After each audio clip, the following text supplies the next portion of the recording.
Managerial Economics. First topic, analyzing demand. Consumer behavior theory is primarily concerned with understanding how individuals make choices based on their preferences, constraints, and the utility derived from consumption. Assumptions of consumer behavior theory. Non-satiation principle. This principle states that more is better. Consumers prefer more of a good or service to less, assuming no negative side effects from consumption. In this context, additional consumption always leads to greater utility. This way, having to choose between one apple and three apples. In non-satiation principle, you will choose the three apple because more is better. Completeness of preferences. Consumers can rank their preferences. If presented with two goods that offer the same level of utility, they are indifferent between the two.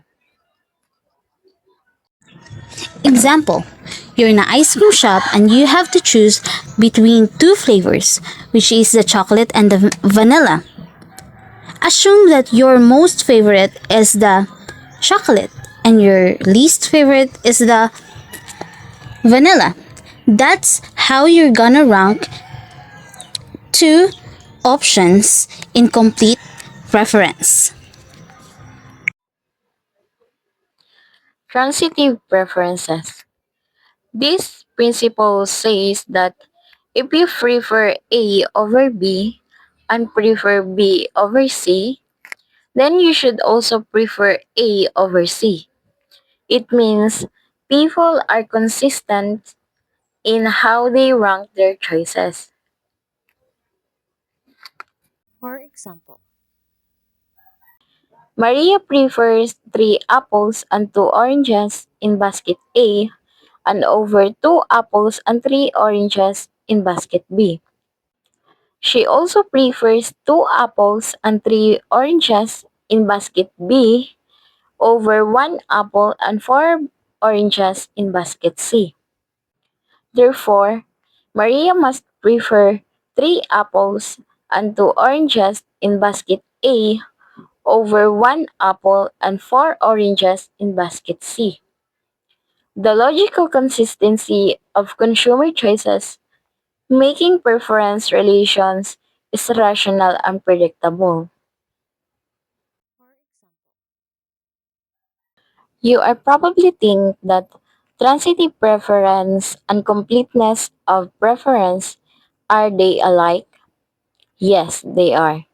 But the differences between the two is that transitive preference deals with the logical relationships between multiple preferences, whereas completeness of preference deals with the ability to compare and rank any two options only. Ordinal utility. Consumer can convey preferences in terms of order like first, second, third, but they do not assign precise numerical values to these preferences. Cardinal utility is to measure the satisfaction or happiness a consumer derives from consuming goods and services in numerical terms. It assumes the utility can be quantified and expressed in units, allowing for precise comparison between different levels of consumption. In ordinal utility, suppose that Maria ranks her preference for market baskets as follows. Her first choice is 4 apples and 3 oranges. Her second choice is 3 apples and 2 oranges. And her third choice is 2 apples and 1 orange. Here, she doesn't quantify how much better one combination is over the others, just that she has a clear ranking. Wherein cardinal utility, Maria assigns specific levels of happiness to each market basket. Her first choice is 4 apples and 3 oranges, which is She is twice as happy compared to the third choice. Her second choice is three apples and two oranges, which is she is twice as happy compared to the third. And her third choice is two apples and one orange, which is baseline level of happiness. Maria not only ranks her preferences but also indicates how much satisfaction each combination gives her in relative terms. This means four apples and three oranges combination provides a three times happier than the third choice, while the two apples and one orange combination gives her a baseline happiness. It indicates how much more satisfied Maria is with each market basket relative to her least preferred options. Total utility is the total satisfaction or happiness derived from consuming a good or services. In computing total utility, here is a general formula. Or we can derive this formula to this. This represents the overall utility derived from consuming the goods. And these right here are the different goods and services consumed. Here as is an example. Let's set up a utility function with three goods: apples, which is A, bananas, which is B, and cherries, which is C. We can express the general formula into this formula. You are probably wondering why there is 1, 2, and 3 in the chosen variable, right? Here is why. We assign the coefficient 1 to apples. This means that each apple contributes 1 unit of satisfaction or utility to the customer, since apples may be the least favorite of the three items. A low coefficient reflects their lower contributions to total utility, and I assigned bananas coefficient into 2 because this will indicate that each bananas provide twice as much satisfaction as an apple. By giving bananas a higher coefficient, we recognize that consumers derive more satisfaction from eating bananas compared to apples. And lastly, I assign coefficient 3 on cherries since we assume that the customer must enjoy fruit like cherries. This indicates that each cherry provides three times the utility of an apple. The higher coefficient reflects the customer's strong preference for cherries over the other two fruits. Now, let's calculate each combination's total utility. Now, let's calculate combination 1, which is 2 apples, 3 bananas, and 1 cherry.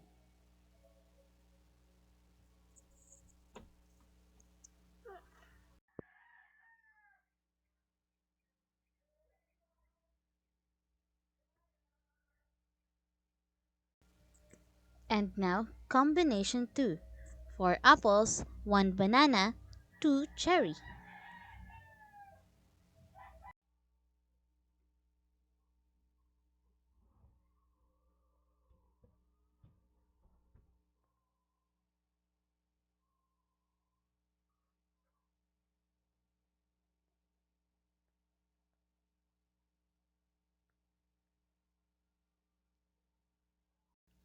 Combination 3, 1 apple, 2 bananas, and 3 cherries.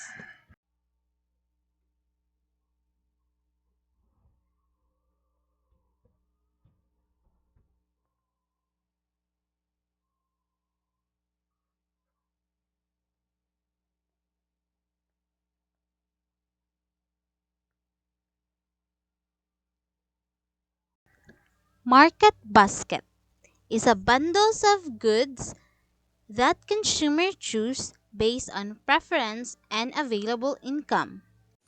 Marginal utility. Definition: the additional satisfaction gained from consuming one more unit of a good or service. Here is the formula for marginal utility.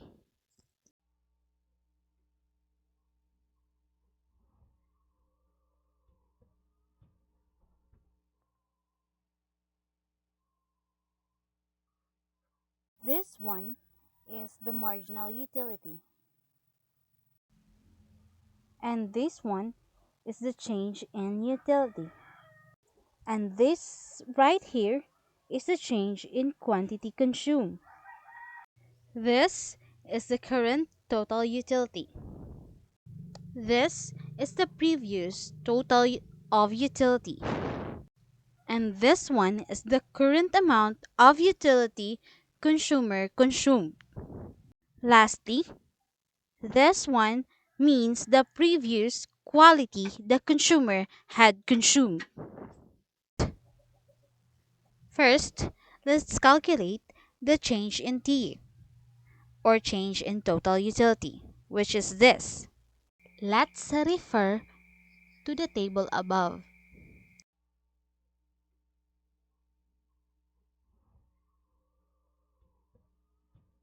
In TU new, I will be using 24 utils, which is this one, which means we use 18 utils as our TU old, or the previous total utility. Now, we just need to subtract 24 utils minus 18 utils, which is equals to 6 utils. Back to our previous formula. Now, let's calculate the change in quality, having this formula. Going back to the table above, we will use 3 as our Q new, since consuming these slices of pizza is equal to what we use in our TU new. Since we use the amount of 3 slices of pizza in Q new, it means that our previous quality, or our Q old, is equals to 2.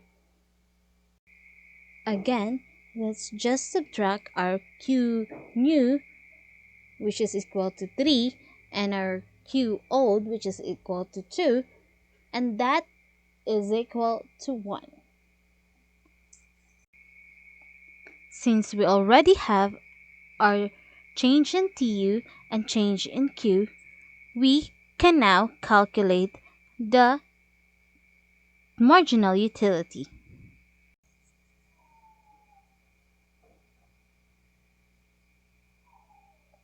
So 6 divide 1 is equals to 6 utils.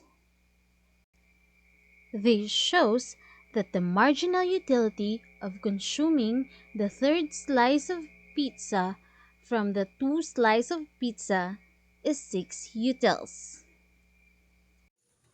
Law of diminishing marginal utility. As consumption increases, the additional satisfaction gained from consuming an additional unit tends of decreases. This law states that as an individual increases consumption of a given product within a set period of time, the marginal utility gained from consumption eventually declines. That's the law of diminishing marginal utility. This example demonstrates the law of diminishing utility, where each additional slice of pizza you consume provides less additional satisfaction than the previous one. Eventually, the marginal utility becomes zero or even negative, indicating that consuming more of the product may no longer be desirable. Difference curves. Definition graphical representation of difference combination of two goods that yield the same level of satisfaction. Budget constraint. It is the limit on total spending due to a fixed income or budget. It means it is how much you can afford to buy given your limited amount of money. The budget constraints helps you figure out how to make smart spending choices within your financial limit. Income effect. It is a change in consumption due to the change in income. When a customer's income increase, they generally have more purchasing power and can afford to buy more goods and services. Conversely, when a customer's income decreases, their purchasing power diminishes and they may need to out back on their consumption. Substitution effect. The change in consumption caused by a change in the relative prices, leading to a substitution of a close substitute good. For example, is you naturally buy more apples than oranges, and they are perfect substitutes for one another in your diet. Now, let's say the price of apples increases while the price of oranges remains the same. The substitution effect comes into play here, influencing your consumption choices. So instead of buying more apples, you will buy more oranges. Cross price elasticity. Definition. The responsiveness of quantity demanded of one good when the price of another good changes. Normal goods. Definition. Goods for which the demand increases as income increases.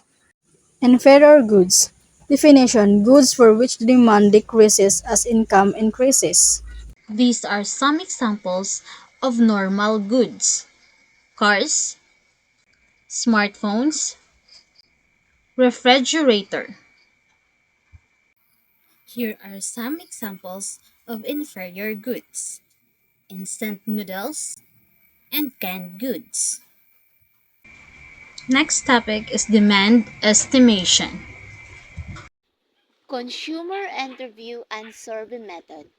Consumer interview method involves directly questioning customers or potential customers about their preferences, purchasing intentions, and attitudes towards products. Through structured questionnaires, focus groups, or one-on-one interviews, businesses can gather qualitative and quantitative data to estimate demand relations. Market experiments. Market experiments provide a controlled environment to assess consumer behavior and demand under various conditions.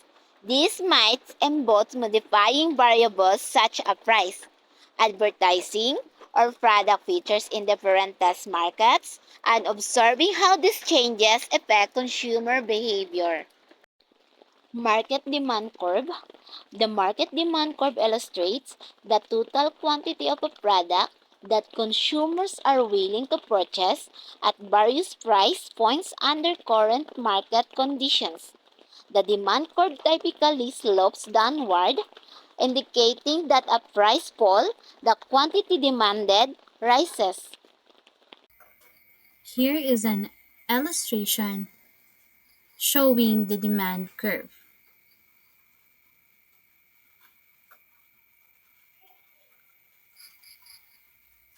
Simultaneous relationship between demand and supply.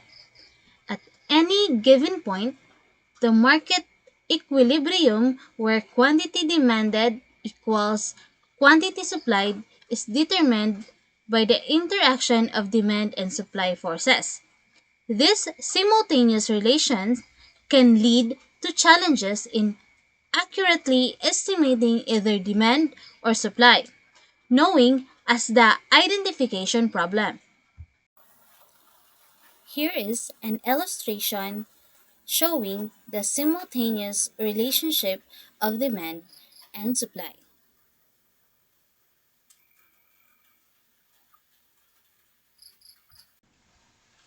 Regression is a statistical method used in finance, investing, and other disciplines that attempts to determine the strength and character of the relationship between one independent variable and series of the variables.